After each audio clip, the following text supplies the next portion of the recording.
Another office hours with CBO. Today we're going to be diving into EHP and the plans and how we can get through this. But before that, what we would like to do is just cover a couple of items. It became apparent to me yesterday in our discussion on the network design that maybe I didn't make it clear enough. Please, if you have uploaded or you believe you have uploaded all your information that's required in the onboarding handbook to the grant agreement record, please notify the advanced mailbox and copy me on that. If you want to, you please you don't have to copy me, but I'm asking you to copy me so that Kristen doesn't have to forward it to me. But please let me know that you've uploaded them so that we can start reviewing them and doing some validation checks. And if there's any questions on that, I'll take those now, but otherwise I'm going to hand it over to Allie. She has a housekeeping item that she'd like to share with you guys as well. Yeah, we got a really great question in the last office hours. And well, we get lots of great questions, but we had one that we wanted to address. Um, we had a question and then a follow-up email about the public communication compliance request and whether or not includes, really like sort of marketing, door hangers, that kind of things. That public communication requirement. And so for those of you that may not be familiar with it, this is a requirement that if you're going to send out a press release, you send it to the state of Colorado first, whether that's on social media, if it's a press release, so that we're aware of what you'll be talking about as it relates to our projects. Um, and whether or not that public communication requirement is the same as sort of marketing information, and it's not. So the way that that public communication requirement is linked to our work. It's really for funded grant activities, and we don't fund you to go out and get subscribers. We fund you to build the network, and so and I can just be really transparent about what happened to us. Our reporting runs a little bit after the work that you all do in the field. And we had been reporting that we had, on a particular project, that we had zero locations lit up, but there was a news article that came out that said this whole neighborhood has service. And so we just want to make sure that when we are messaging the same things that you guys are messaging, and then we're aware of the progress that you're making and the conversations that you're having externally. So it does not apply to any of your subscription marketing materials or anything like that. Those are not activities that are funded by the grant. What's funded by the grant is the construction and then the lighting up of houses. So I'll leave it there, but happy to take more questions in the future. Drop them in the chat, and we'll talk about them a little later. Kristen, if you want to pull the slides up, would love to introduce you all again to our environmental and historic preservation consulting team. We are thrilled to have HDR working with us. We feel just already the collaboration's been really fantastic. So they will walk you through today a little bit about what that environmental and historic preservation process is going to look like. We'll talk a little bit too around questions that you maybe will want to ask your potential EHP consultants as you're interviewing them. As a reminder, this week and next week are going to be both related to NEPA and environmental and historic preservation. If you have vendors that either you are working with or that you are considering working with, even if you don't have a contract with them, they are more than welcome to join these. They're welcome to download the videos off of our website and review them. We really want to make sure that the consultants that you all are working with have all of the information to make this process as easy as possible for our grantees. I think probably, I'm guessing we will have some consultants on this call. If you're a consultant, you're welcome to put your information in the chat at the end of the session. If people are looking for one, happy to crowdsource that. But now I'm going to go ahead and hand it over to Chad and Serena with HDR. Thank you, Ellie. Um, can we go to the overview slide or the agenda slide? Or just the first slide? I didn't see an agenda slide. This was the first one I had. Oh. Well, okay. Serena, you might be able to present from your screen. Oh, Can okay. you, Kristen, can she do that? Sure, that'd be great. I may have missed it. If so, I apologize. Oh, no, that's okay. I just had a little background slide, so I will share that. Just a sec.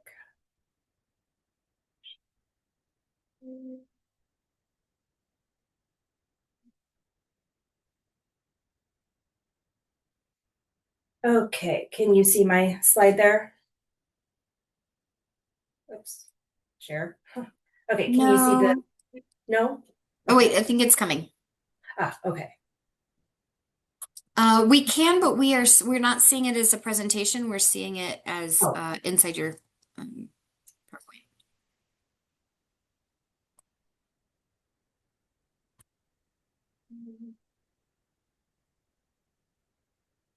All right.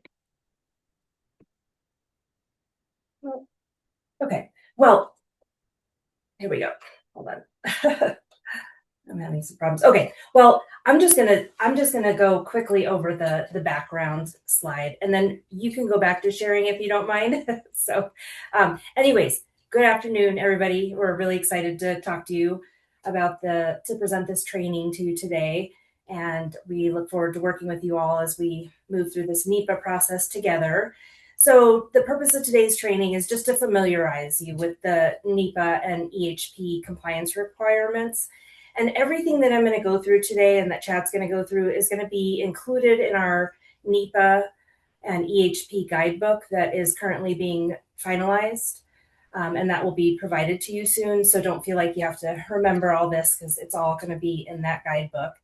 And it'll have all the links to NTIA and CBO compliance tools and resources. So just wanted to say that up front. And so just a high level overview of the National Environmental Policy Act. So that's the federal law that's going to require federal agencies to consider the environmental, cultural, and socioeconomic impacts before they can before approving any federally funded projects. So NEPA applies when there's a major federal action, which includes federal funding, if there's any federal permits or approvals. And because these BEAD projects involve federal funding through NTIA, they're considered a federal action. And that's why we've got to comply with NEPA. So what this means for you is that your projects can't move forward to construction until all of the required NEPA reviews have been completed. Um, let's let's see. I'm going to be talking about later on in the process the different levels of NEPA review, but alongside the term NEPA, you're going to hear EHP, which is the Environmental and Historic Preservation, and that's refers basically to the protection of natural resources, cultural and historic properties during project planning and implementation. So these protections for EHP come from several federal laws that we'll also discuss later and next week, which is the Endangered Species Act, Clean Water Act, and National Historic Preservation Act, as well as a lot of state and local regulations. So the key takeaway here is that sensitive resources should be identified early in project planning. Doing so is going to help avoid impacts later on, reduce, your permitting complexity and prevent delays during compliance reviews. So now I'm going to stop sharing and you can go back to sharing that NEPA compliance review slide if you don't mind. Okay, so I know this looks complicated, but I'll walk you through these compliance steps. And of course, like I said, these are going to be detailed more in the guidance document. So the first step, that you're going to see is the network design and project description, getting that to CBO. So we'll talk more about what goes into the project description later, but essentially it's going to provide an overview of what you're proposing to build, where it's going to occur, and your construction methods. We'll also need the maps and GIS files, as well as your high-level desktop review of natural resources or protected areas.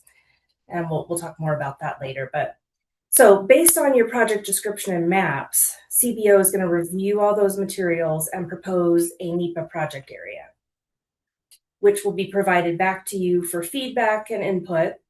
And in some cases, we might need to make some adjustments and maybe even split NEPA project areas based on your project design.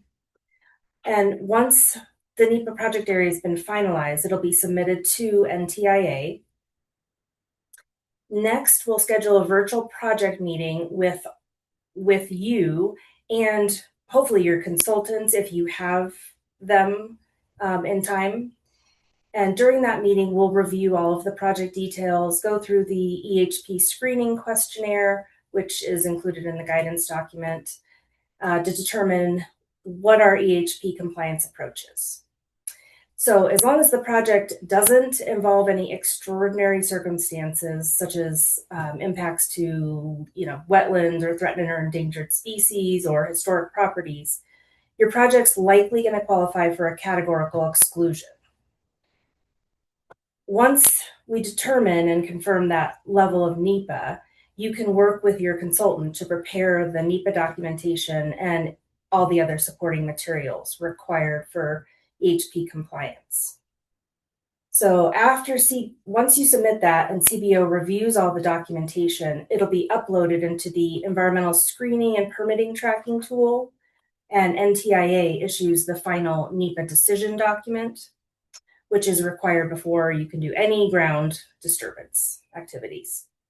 And then we'll talk about this more next week, but there could be additional state, local, or federal permits required before you can do your construction activities also. Permitting can be conducted concurrently with NEPA, which will help keep your project on schedule. And next slide, please.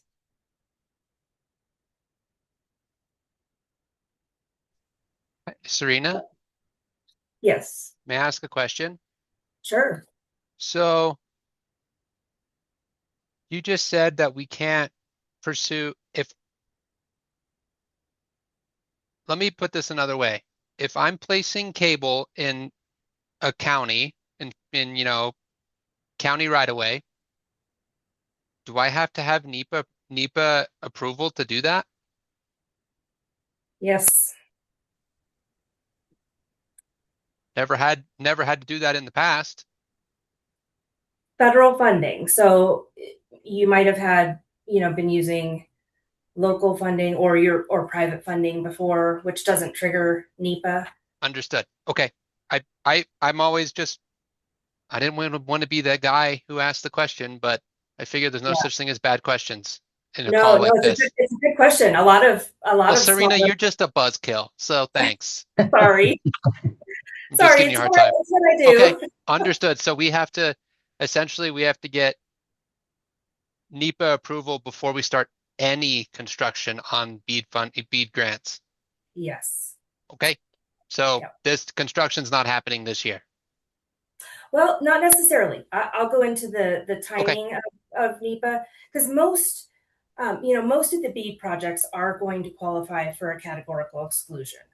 So, those processes are going to take, 3 to 6 months to complete with everything, all of your local, state, federal approvals, assuming you have no extraordinary circumstances, which we'll discuss more later. But, I would say, probably 90% of the BEAD projects are going to qualify for these CADXs.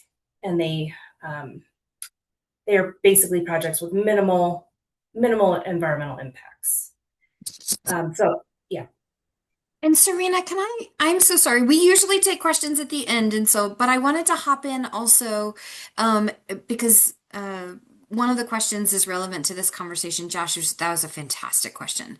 So Kate had asked about the network design that you submitted for the PE certification. And so, with some consultation with HDR, So we are doing everything we can to streamline this process for you, Josh. And Kate, yes, we will be using the network designs that you are already creating that we have to get from you before we execute the grant agreements to be able to feed into and expedite the NEPA review process on our end and on your consultant's end. So we're trying really hard to make things as smooth as possible. To Serena's point, to be able to get these through as quickly as possible. Thanks, Sally. So yeah, most of the projects are going to qualify for a CADX. They don't require any significant field surveys or reporting. Your environmental consultant can help with that. If your project, and we're going to talk about how to avoid, triggering these extraordinary circumstances later, but if you have any extraordinary circumstances, which are going to be, impacts to these natural resources, that can trigger the need for an EA or EIS. However, I just want to point out that you wouldn't be starting from scratch if you needed an EA or an EIS, because there's a FirstNet regional programmatic EIS that can be tiered from to start your NEPA analysis.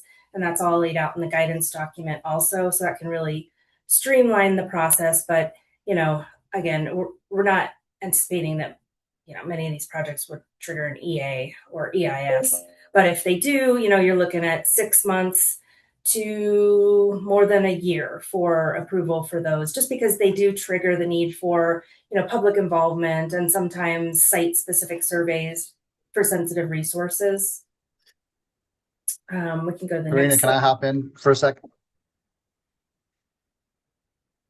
Yeah, just and I understand like what Serena and I are talking about may be Greek to some of you, but I think once you get an environmental consultant on board, they'll understand and speak the same language. But just wanted to kind of point out more generally too that NTIA has created a lot of or adopted a lot of streamlining efforts like that. Under the categorical exclusion, there's 47 different categorical exclusions that we can employ for that. And the categorical exclusion just means it's a very stripped down process, expedited process. And I see another question in the chat. I mean, there's categorical exclusions for above ground fiber on existing poles, above ground fiber on new poles, buried fiber, and towers. So a lot of the broadband, construction methods are covered under those categorical exclusions. And the extraordinary circumstances that Serena mentioned is if we're, and she'll cover these on another slide, but if there's some specific aspect of your project that has a higher level of environmental concern, like a wetland or an archaeological site or something like that. So and as you said, I think like 90% of we're expecting probably 90% of the projects to have this level 1. And even if we get to a level 2, that's where the thing like the FirstNet regional PEIS that Serena mentioned offers not quite as streamlined as the CADX, but a more streamlined version of an environmental assessment than would typically be required. Thanks, Chad. We can go to the next slide.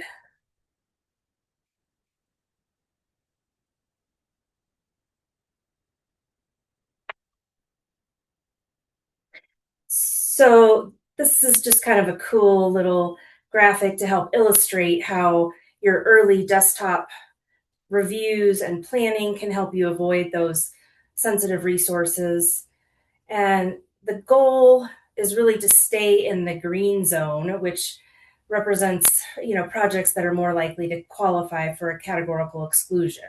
And what that means is, consider staying within existing roadway right-of-ways, working within previously disturbed areas, tying into existing infrastructure wherever possible, and trying to avoid those red zone areas, which may trigger those extraordinary circumstances, like working in wetlands, historic sites, any kind of federal lands like BLM or Forest Service land.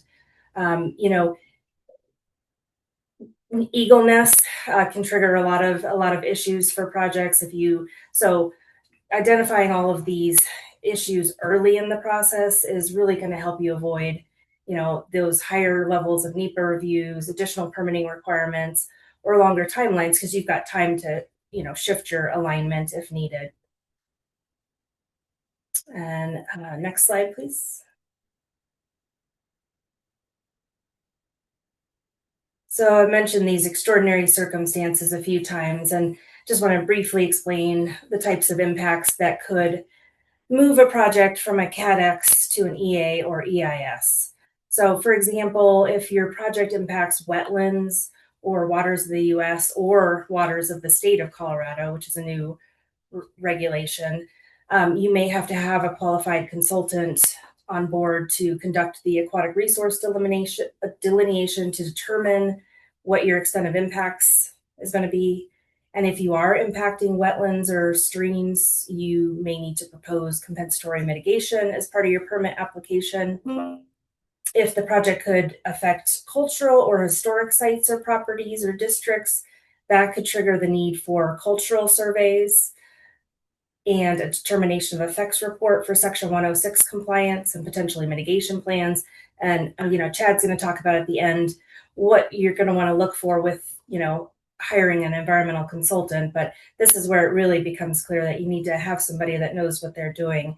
If you have a project that may impact state or federally listed species or any critical habitat, that could trigger the need for species-specific surveys or seasonal construction restrictions. And next week's training is going to focus more on permitting requirements. So go into greater detail on some of these issues then. But for now, this is just the key takeaway is to work closely with your consultants to identify these potential extraordinary circumstances early in the process so that they don't come up and surprise you later and you have to adjust your design at 60%. That's never fun. And next slide, please.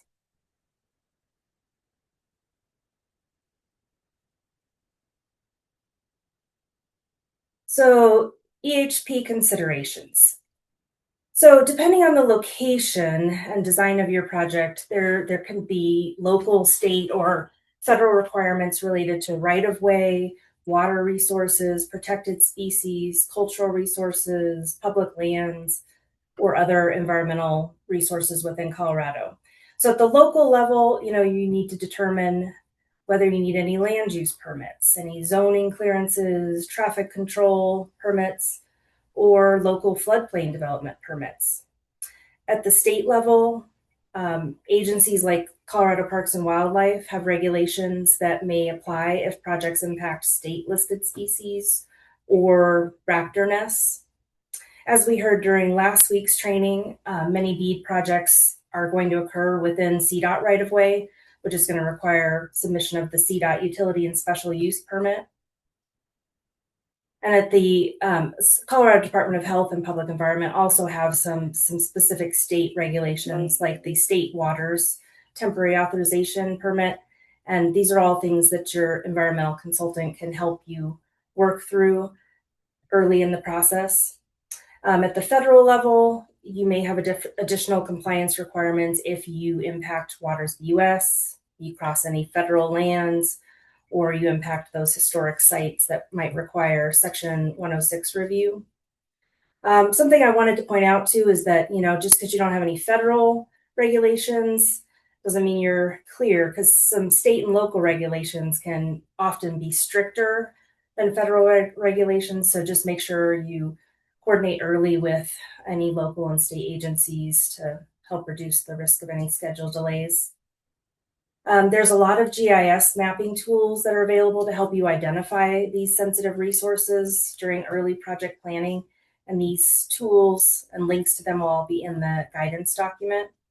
I especially encourage your consultants to review the NTIA ArcGIS Pro permitting and environmental information tool. This has got a lot of great information on it to help identify environmental and cultural resources within your project area and help you avoid sensitive resources from the start. And Chad will be talking about the next couple of slides.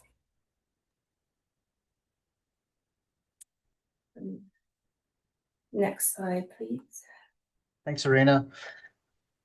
Yeah, so I mean, I know that was probably a lot to take in in a short amount of time, but um, we're like we said, like Serena said, I think a lot of this will be in the guidebook as well, and I think this presentation will be made available afterwards, so you don't have to read every single thing on these slides. But also just kind of wanted to speak to how we're planning to help avoid and avoid delays on the EHP compliance and how to really streamline things and get projects approved, the EHP compliance for projects approved quickly.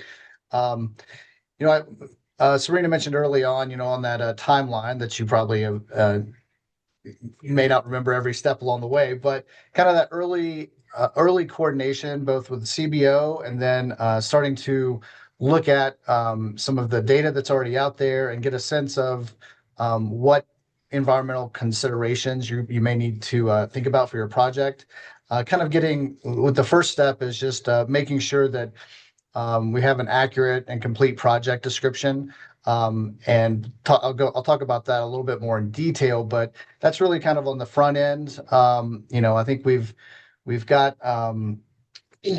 one step in this process is getting a detailed project description that includes all the information that CBO will need to kind of start some of these triggers through NTIA with their permitting tracking website, ESAPTT or ESAPT. And then any other information that you can provide kind of early on in terms of natural water resources, protected lands, land ownership. And then, of course, if you've got photos of the project area, that's great. But also with those are maps and then, of course, the project plans that we discussed earlier. And then using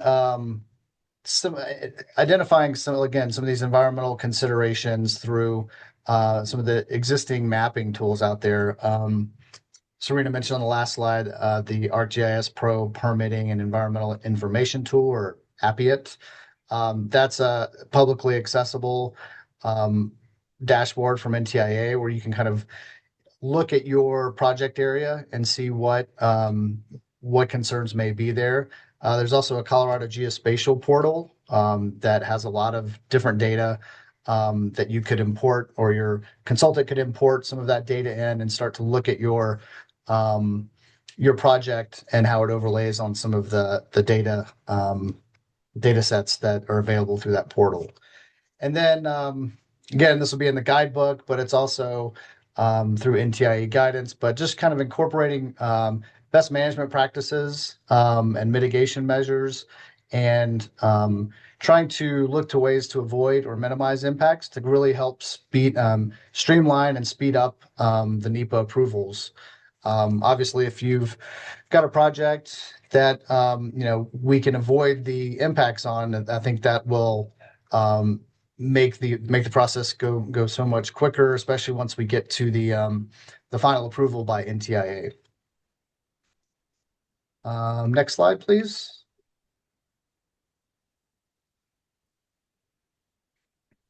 And then these are two things that I think Serena mentioned kind of early on, but again, the detailed project description and what's included in that. NTIA has some great guidance with examples already. That's what the hyperlink is at the bottom there. But in general, these are this box on the left is the information that we'd be looking for in that project description to have enough of the information to move forward.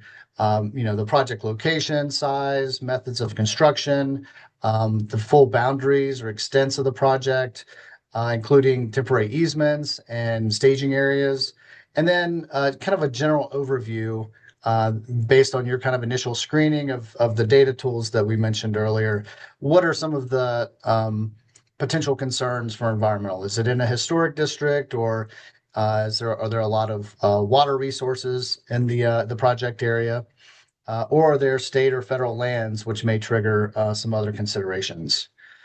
In the guidebook, kind of probably the key first attachment that we'll include with the guidebook is this EHP questionnaire, and submitted, with a detailed project description. That'll really help us give us a full picture of your project.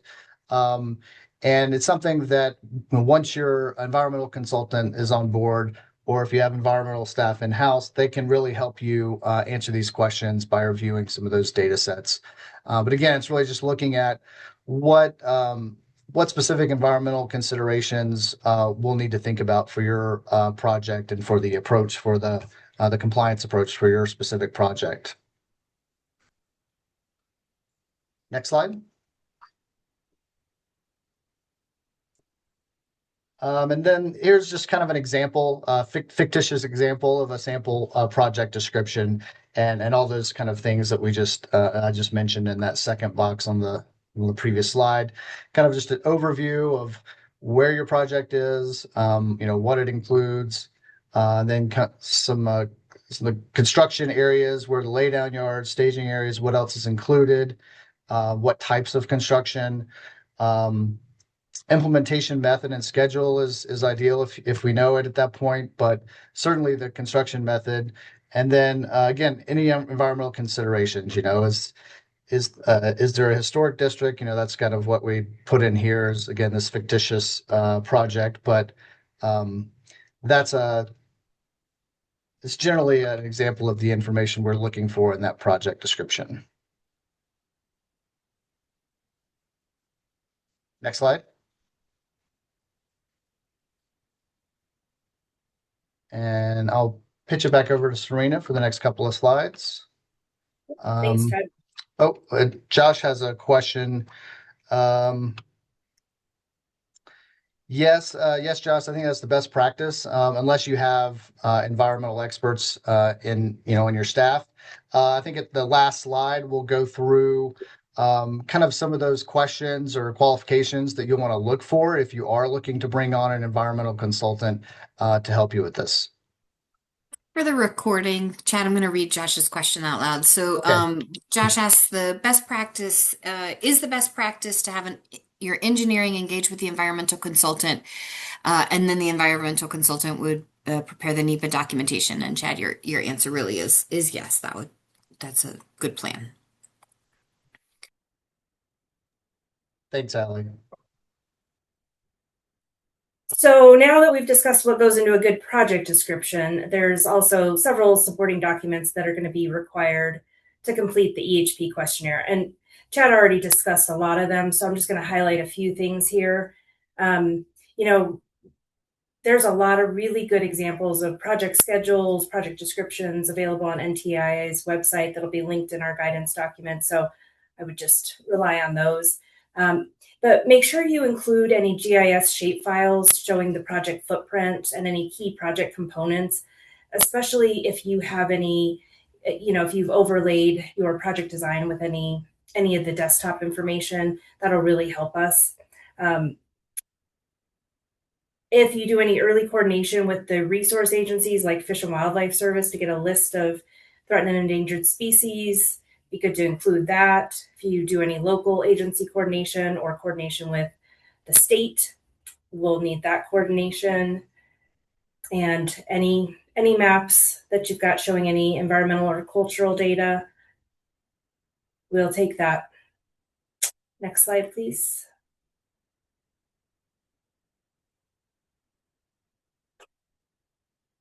And the kickoff meeting. So once you've got all your initial materials prepared, CBO, HDR, and you and your consultant, we will hold a virtual project kickoff meeting with you.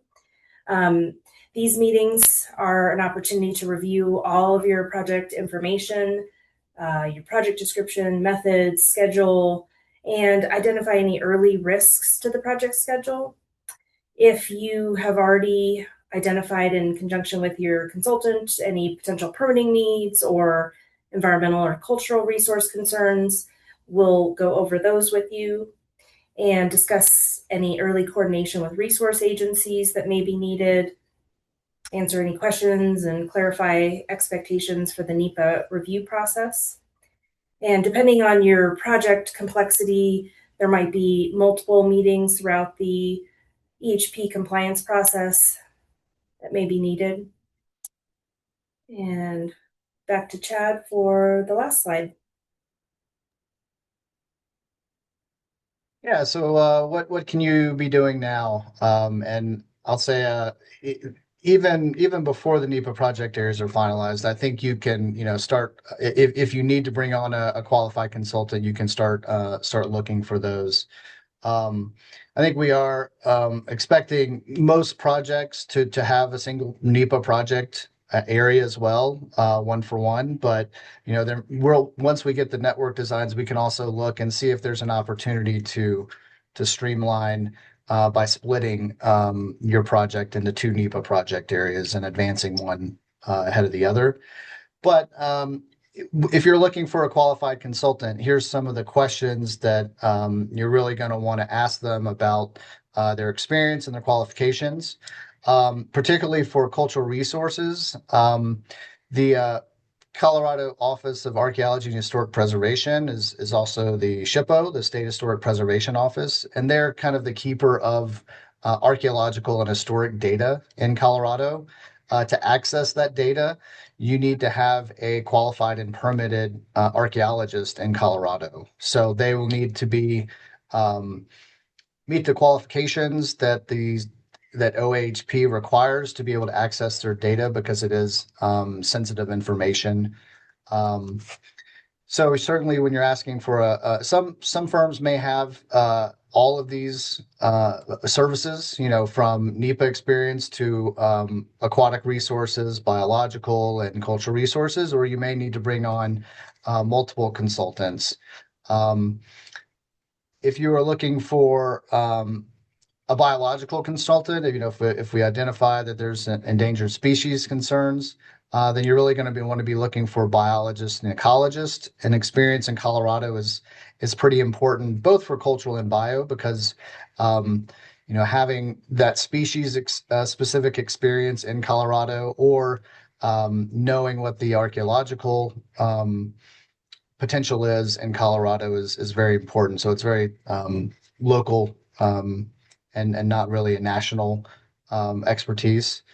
Um, yeah, I think I would also, again, looking for even NEPA experience in Colorado is something you want your environmental consultant to have, because if they have NEPA experience, they're going to likely have some of these other local experience in biological and cultural resources as well.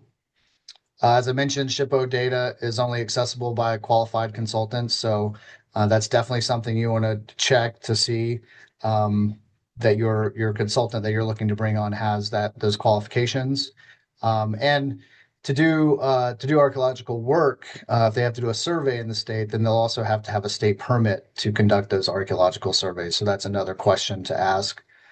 Um, I think we're all kind of getting up to speed on some of the NTIA guidance on NEPA, but if your consultant already has some experience or can demonstrate that they're familiar with those NEPA requirements that NTIA has put out, that would be a plus as well. And then once you bring someone on, or bring one or more consultants on, they can help you with reviewing the guidebook and completing the EHP screening questionnaire, or identifying those environmental considerations for your specific project. And by looking at your project area, looking at the GIS data that's in Appiet and the Colorado GIS portal, and then starting to have conversations with you about how can we incorporate BMPs, or how can we avoid impacts to specific resources that then may be in your project area. And yeah, I think, like I said at the beginning, I think going through this process, we're assuming that the majority of projects, that each project is going to be a single NEPA project area. But if there are opportunities for splitting a project into two NEPA projects, so that we can move one forward, we'll in that initial kickoff meeting, we'll be able to analyze your data and your project ahead of time and make a suggestion, but we'd also be looking for feedback from you on if that's feasible from your network design perspective as well. before we, move forward with that multiple project areas. And that is the last slide. I guess I'll open it up for questions if anyone has any additional questions or wants us to go back to any of the previous slides. I have one, Chad. Go ahead, Josh. Oh, let me turn on my screen. As you can tell, I'm really excited about all this. So the next steps would be we're going to submit all of our data to the CBO, and then they will set up a meeting with us to discuss the NEPA requirements, and then we'll just move on from there. Yes, and I think in terms of timing, I know the grant agreements are still in process, and maybe Allie can speak to this, but there's no requirements to do anything before you're under that agreement. But if you want to get ahead of it, then that's something you could do about looking for qualified consultants at this point. We kind of glossed over it, but NTIA has this permitting tracking dashboard that they're going to use to process these, because ultimately, even though they are a joint lead federal agency with each of the state broadband offices, they're jointly responsible for NEPA compliance and compliance with other environmental laws and regulations. So the information that you provide to us through this compliance process will get uploaded into this tracking dashboard where NTIA can review it and then provide their ultimate approval. And then that approval is what we'll need before you go to construction. Just from the EHP. I mean, as Serena mentioned too, there are other permitting requirements that may need to look at based on the land ownership or local permits.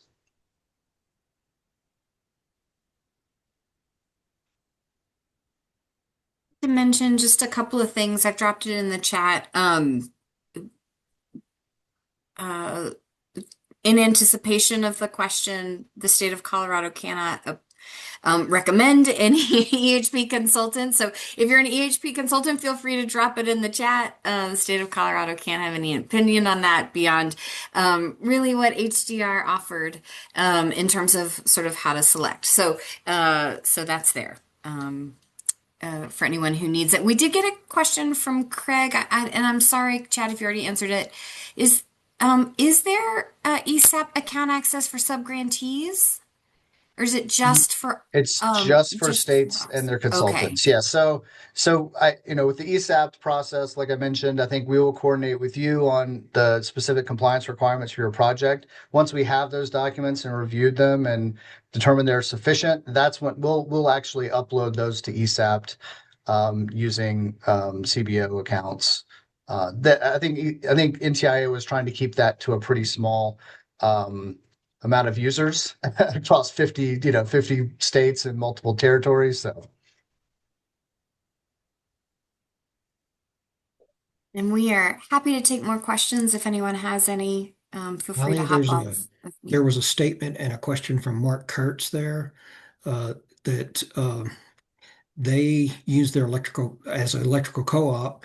They always follow their electrical plant with our fiber plant as an overbuild, if you will. Overhead construction on existing pole lines and easements. Underground is placed placed on the top of their electrical. Again, in long established easements for the county. Are these likely to get a categorical exclusion?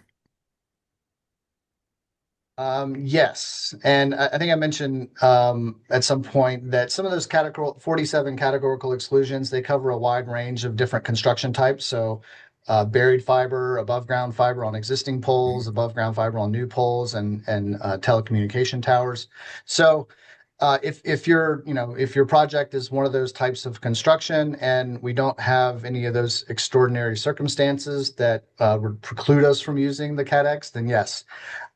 Next week we'll talk more about 106, Section 106 of the National Historic Preservation Act, because NEPA and Section 106 are the two laws that every project will have to comply with, but there's some different streamlining tools with Section 106 of the National Historic Preservation Act that we can also use. And there's also within that streamlining tool, it's also based on construction type and the presence or absence of archaeological or historic sites in the project area.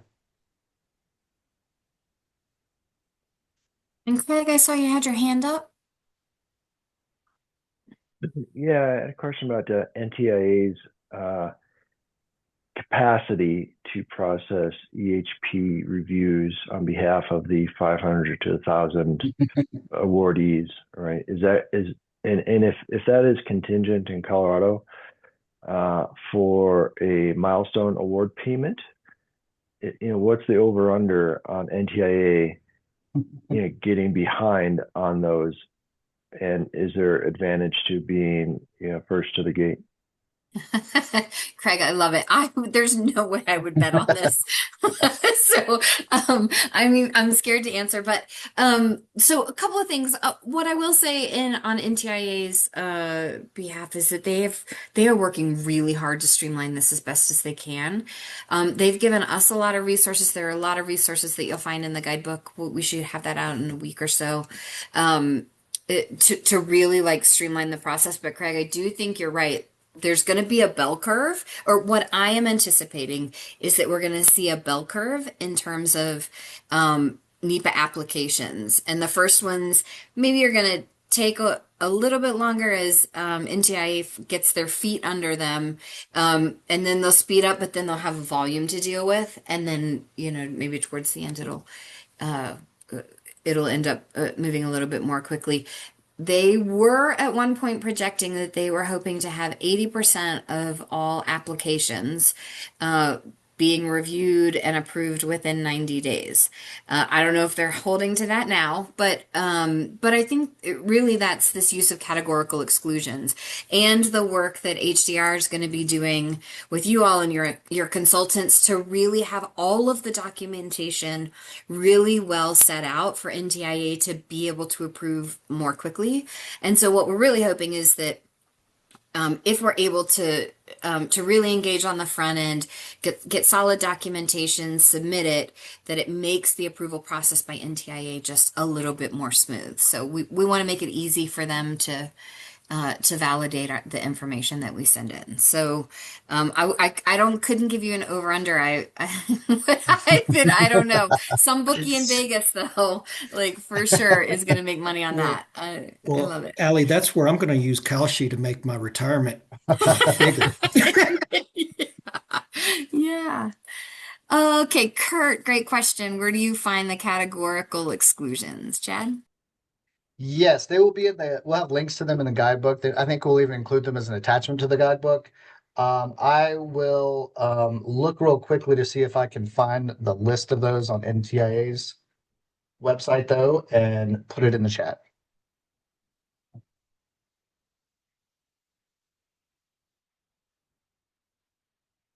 Let's see. Thank you, Looks like David. looks like David might have beat you to the punch there, Chad. Oh, you even have the same hyperlink. The first hit on the search. Thank you, David.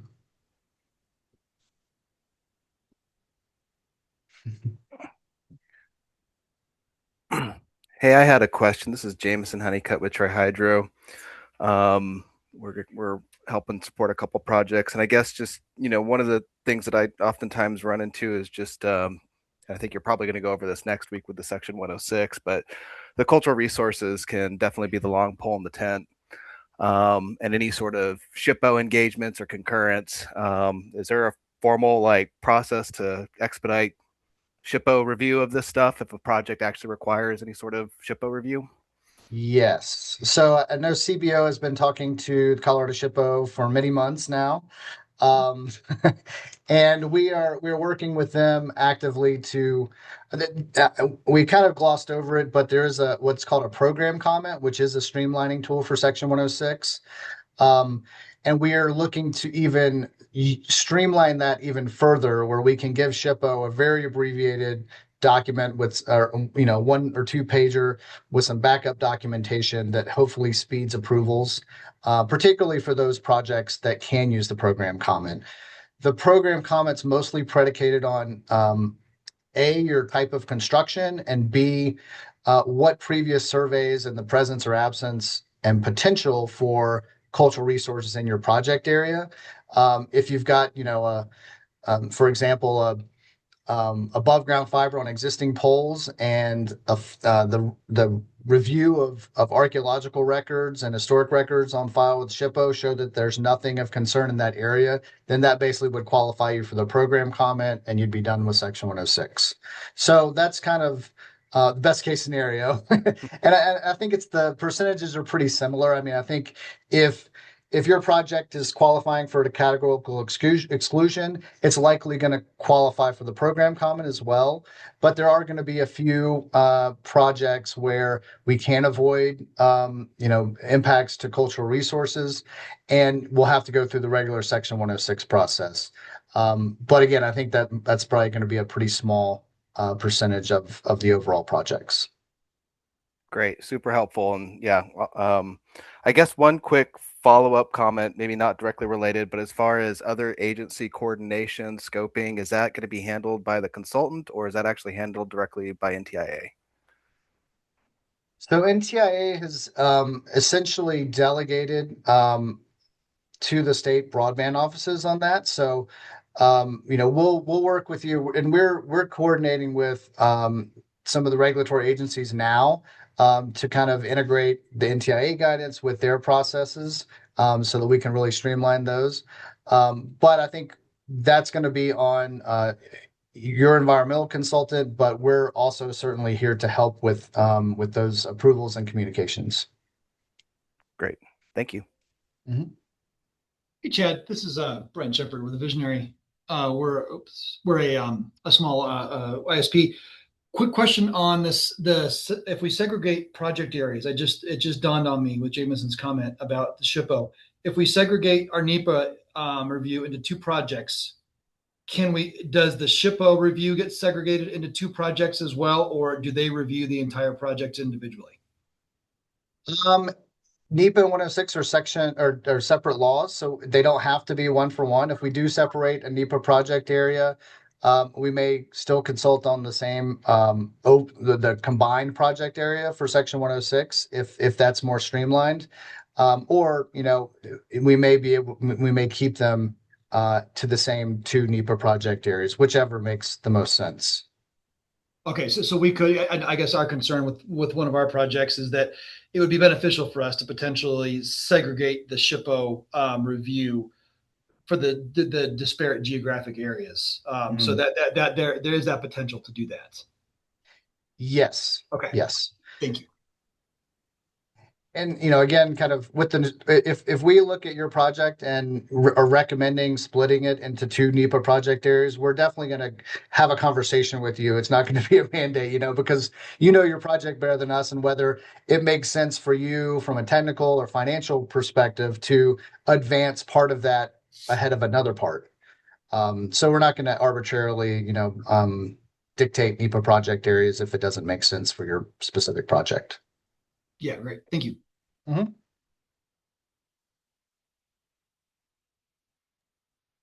Okay, Chad, there's a question from Kate. Will there be a word or character limit to the project description and other written descriptions? That's a good question.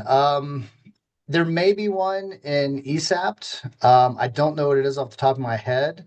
I think that the idea, like you already had a summary description that you submitted with your application, I think, and Allie, maybe I'll speak to this. It's already in Salesforce, and I think that's enough to get your project into ESAPT. What we'll need with the detailed project, and really it's detailed project, but it doesn't have to be exhaustive. I think we're really just looking for the broad strokes of what the project is, what construction type, what the geographical area, and what some of those environmental considerations are.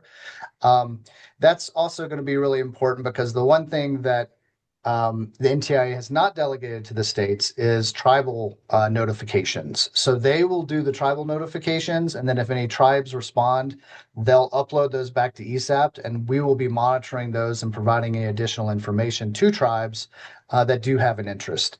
But they cannot start that tribal notification process until we have their detailed project description and project maps for your specific project.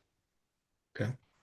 And I think if I remember correctly, we had a 2,000 word limit on the description in Salesforce for the summary, project summary. So we'll need to double check probably that word, that count doesn't interfere with the ESPAD. Can One I other follow up comment. real quick on that? Sorry. What's that, Sure. Kate? Oh, I just wanted to follow up. So, should we be like reviewing that statement against that slide that you had earlier, documenting what's supposed to go in that? No, Allie. Okay, cool. No, yeah. So there are two different there's a project summary and then a project description. The project summary, we are going to use what we have already submitted to the feds on your behalf. That is your work description, the approved work description. So so that portion will go up fine. It basically tells them what kind of technology you're using. There is a longer work description. And we'll have guidance in the document that's coming out in the next week that has it is quite a bit more detailed, and that's that slide that Chad put up that has, or maybe it was Serena, that Serena put up that has a little bit more detail. We also will have a link to the federal guidance around it, and the guidance is actually, this is really good guidance. This is one that I really appreciated because it helped me a lot. So we'll have a link in there so you're able to see it.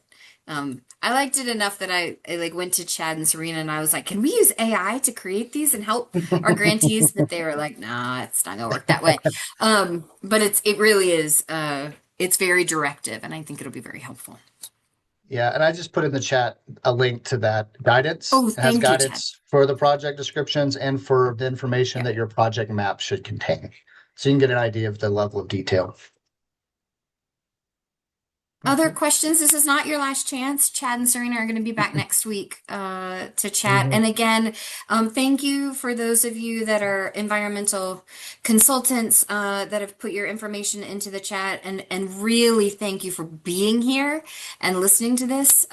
We really do hope that that the tools that NTIA has created and the path that HDR is building for everyone will really help to make this process more efficient than it would be normally. If you have an EHP consultant that you're thinking about or you have not, even if you haven't contracted with them, they're more than welcome to join. They're more than welcome to listen to this. They're more than welcome to join next week. But I think we have 2 more minutes if anyone has a question. Otherwise, we will. One last question in the chat there. Okay.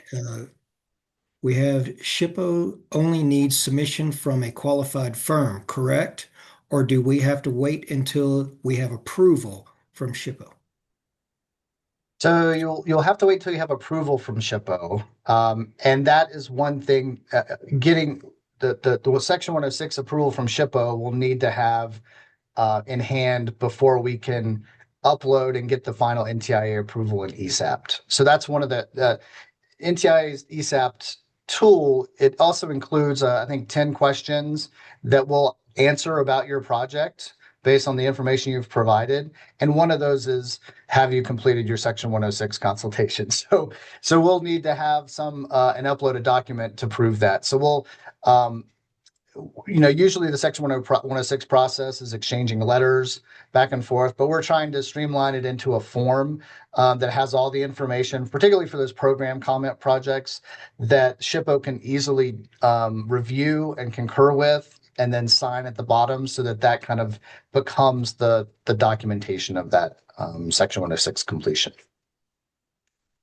And Craig, I see a hand. Are you still there? Yep. In your conversations with NTIA, did they offer any kind of a range of expected cost or burden?